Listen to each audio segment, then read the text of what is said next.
Apa kabar Bapak? Sehat. Gimana, Mbak? Ya, sebelumnya terima kasih sebanyak-banyaknya Pak telah berkenan menjadi narasumber saya dalam praktik reportase. Pertama-tama saya izin memperkenalkan diri. Saya Zalfa Rifa dari Prodi Komunikasi Digital dan Media Angkatan 60. Dan sebelumnya jika berkenan, boleh tolong Bapak perkenalkan diri Bapak terlebih dahulu. Selamat siang, Mbak Zalfa. Saya Nazir, nama panjangnya Nazirul Mubin. Kebetulan saya salah satu staf atau dosen muda di Departemen Proteksi Tanaman, dan saya juga aktif di Perhimpunan Entomologi Indonesia, perhimpunan yang khusus tentang serangga seperti itu. Baik Pak, terima kasih. Sebelumnya saya telah mencari tahu bahwa serangga kutu sebagai hama ini terdapat banyak jenisnya. Salah satunya adalah kutu daun dan hama kutu putih. Kira-kira pertanyaan saya yang pertama adalah apa yang membedakan serangga hama kutu daun dengan serangga hama kutu putih, Pak? Iya, Mbak Jalfa. Jadi kutu daun dan kutu putih itu sebenarnya dari kelompok ordo yang sama, Mbak. Tapi dari pengklasifikasiannya mereka dibagi lagi. Jadi kalau kutu daun itu dari famili Apididae, kalau kutu putih itu dari Pseudococcidae. Nah, kalau Apide itu kutu daun, kemudian Pseudococcidae itu kutu putih. Jadi sama-sama kutu, sama-sama dari kelompok Hemiptera, tapi dia ada perbedaan dari klasifikasi. Kalau kita dulu belajar tentang kingdom, kemudian filum dan sebagainya. Jadi ordonya sama, familinya berbeda. Kemudian selain itu juga dari morfologinya juga berbeda, Mbak. Jadi morfologinya, kalau kutu putih sesuai dengan namanya warnanya putih. Nah, kalau kutu daun ini warnanya ada yang hitam, ada yang hijau, ada yang kuning, dan sebagainya. Yang putih tidak ada malah kalau yang putih. Gitu. Oh, iya, baik Pak, terima kasih. Lalu pertanyaan selanjutnya, bagaimana cara hama kutu daun tersebut untuk berkembang biak, Pak? Ya, kalau kutu daun ini berkembang biak khusus di daerah tropis di Indonesia, di dua musim yang hanya ada panas dan penghujan, itu sedikit berbeda dengan di daerah subtropik, daerah empat musim. Nah, kalau di kita itu kutu daun tidak perlu kawin, Mbak Zulfa. Jadi mereka nggak perlu kawin, atau istilahnya adalah partenogenesis. Mereka bisa langsung beranak. Jadi induk semua anakannya nanti dalam rentang waktu tertentu sekitar 2 minggu akan jadi dewasa, dan dewasa itu adalah betina. Nah, yang betina itu akan menghasilkan anakan lagi. Jadi begitu seterusnya. Baik, Pak. Lalu untuk pertanyaan selanjutnya, apakah pengaruh serangga hama kutu daun terhadap tanaman itu sendiri, Pak? Ya, jadi sama kutu daun atau dari kelompok kutu-kutuan ini biasanya alat mulutnya menusuk menghisap, Mbak. Jadi dia akan menusukkan alat mulutnya berupa stilet ke jaringan tanaman. Jadi tanamannya umumnya yang masih empuk. Jadi apakah pucuk tanaman, apakah daun muda, seperti itu.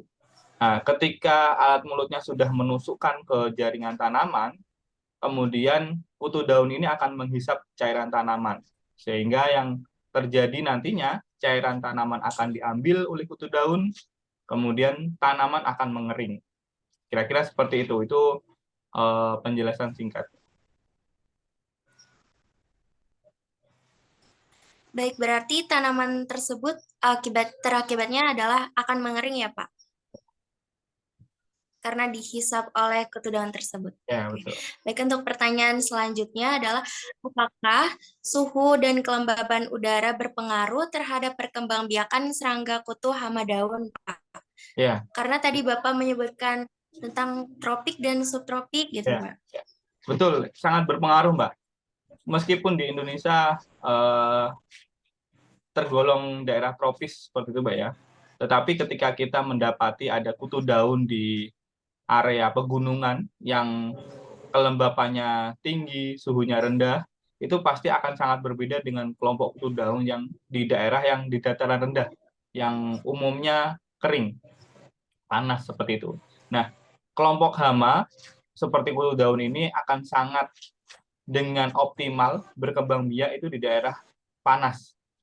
Jadi makanya ketika musim panas itu kelompok hama, kelompok serangga-serangga ini akan lebih mudah berkembang biak dibandingkan ketika di musim penghujan yang kelembapannya tinggi, suhunya rendah seperti itu. Baik, berarti kelembaban udara sendiri ini sangat berpengaruh ya Ya, Pak terhadap perkembangbiakan serangga kutu daun. Untuk pertanyaan selanjutnya, bagaimana cara serangga hama kutu daun merusak tanaman, Pak? ya, tadi seperti yang dijelaskan di awal ya. Jadi alat mulutnya yang menusuk menghisap akan menghisap cairan tanaman dari tanaman yang umumnya masih empuk. Jadi tadi yang masih tanaman pucuk, daun muda, batang muda, intinya yang masih empuk-empuk itu akan lebih mudah diserang oleh kutu daun.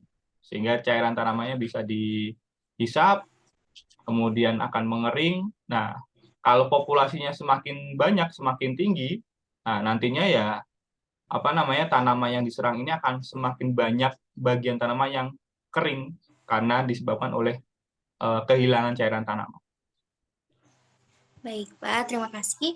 Untuk pertanyaan selanjutnya, apa perbedaan kerusakan yang disebabkan oleh serangga hama kutu daun dengan kerusakan yang disebabkan oleh penyakit pada tanaman itu sendiri, Pak? Ya, kalau kita tidak mendapati adanya kutu daun secara langsung, kita akan sedikit kesulitan ya, karena salah satu gejala serangga yang memiliki alat menusuk menghisap itu adalah adanya bekas tusukan. Nah, kemudian bekas tusukan, selanjutnya gejala berikutnya adalah klorosis, adanya kehilangan cairan, kemudian dia mengering. Itu mirip memang dengan gejala yang disebabkan oleh penyakit tanaman, khususnya kelompok jamur, kelompok cendawan.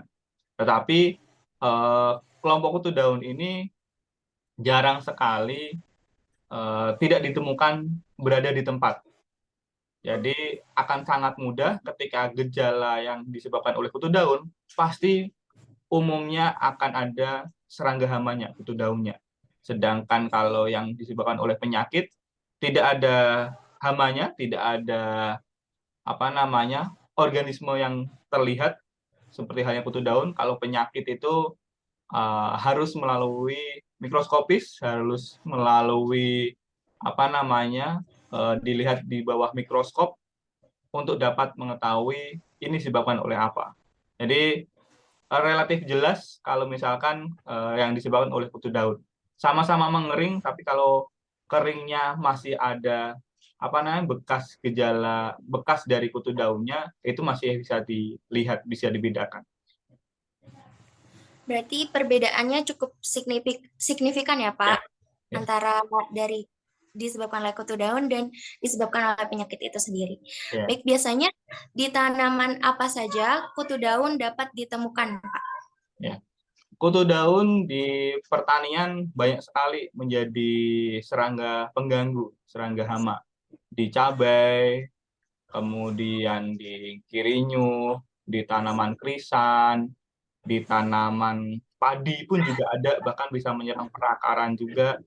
Kemudian di mangga juga ada, di bambu juga ada, kemudian eh, sepertinya banyak sekali ya. Hampir bagian tanaman yang empuk itu pasti bisa diserang. Di kopi juga bisa, di jeruk juga bisa, bahkan tanaman yang kita anggap tanaman keras itu juga bisa diserang. Seperti itu. Oh, baik. Berarti bisa terdapat di mana bisa terdapat cenderung di berbagai macam tanaman ya Pak, yang jenisnya empuk dan dapat diserap oleh kutu daun itu sendiri. Ya, biasanya kapan terjadinya banyak serangan dari kutu daun itu sendiri pada tanaman? Ya, tadi sempat dijelaskan juga ketika musim kemarau, musim panas, itu mereka akan lebih mudah berkembang biak mereka akan lebih mudah menyebar. Nah, biasanya mereka menyebar melalui ada dua bentuk dari kutu daun, yaitu bentuk yang tidak bersayap dengan yang bersayap. Ketika musim kemarau, populasinya sangat tinggi, kemudian tanaman sudah mulai rusak, mulai layu, dia harus membentuk kutu daun yang bersayap. Nah, pada musim kemarau lah mereka akan berpindah dari tanaman satu ke tanaman yang lain untuk mencari sumber makanan yang lain lagi. Seperti itu. Di musim kemarau biasanya lebih banyak. Di musim kemarau. Baik, Pak. Eh, yang terakhir, bagaimana cara mengatasi atau membasmi serangga hama kutu daun tersebut? Ya, untuk pengelolaan sebenarnya cukup banyak upaya yang bisa dilakukan. Kalau misalkan masih populasinya rendah, kutu daun tadi saya sebutkan tidak hanya menyerang pada tanaman keras ya, tapi kutu daun juga bisa menyerang tanaman hias. Jadi tanaman hias yang ada di rumah kita, misalkan bunga-bungaan, itu juga bisa diserang. Nah, kalau populasinya masih rendah, kita bisa dengan cara pengelolaan atau pengendalian teknis, mekanis. Kita potek, kita buang, atau kita kubur. Itu bisa.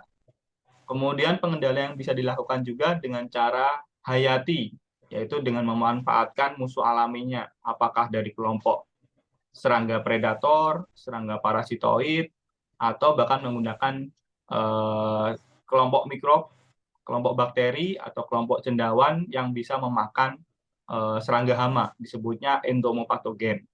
Nah, yang terakhir biasanya menjadi alternatif terakhir, yaitu menggunakan pestisida. Pestisida menjadi alternatif terakhir karena cukup berbahaya. Kalau tidak bisa, tidak tahu, sebaiknya jangan dilakukan. Tapi kalau sudah tahu terkait tepat dosisnya, tepat konsentrasi, tepat cara dan sebagainya, sehingga ketika kita mengaplikasikan pestisida itu bisa lebih apa namanya, bisa tepat sasaran nantinya. Jadi pestisida banyak jenisnya yang bisa digunakan untuk pengendalian dari kutu daun itu. Jadi cara membahasnya atau mengatasinya itu tergantung dengan situasinya dan Ah, banyaknya betul, dari kutu daun itu sendiri ya, Pak. betul, betul. Ya.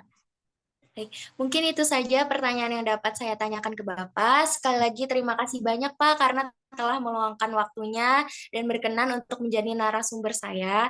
Ya. Selamat siang Pak, dan terima kasih banyak. Yuk, selamat siang. Terima kasih, Mbak.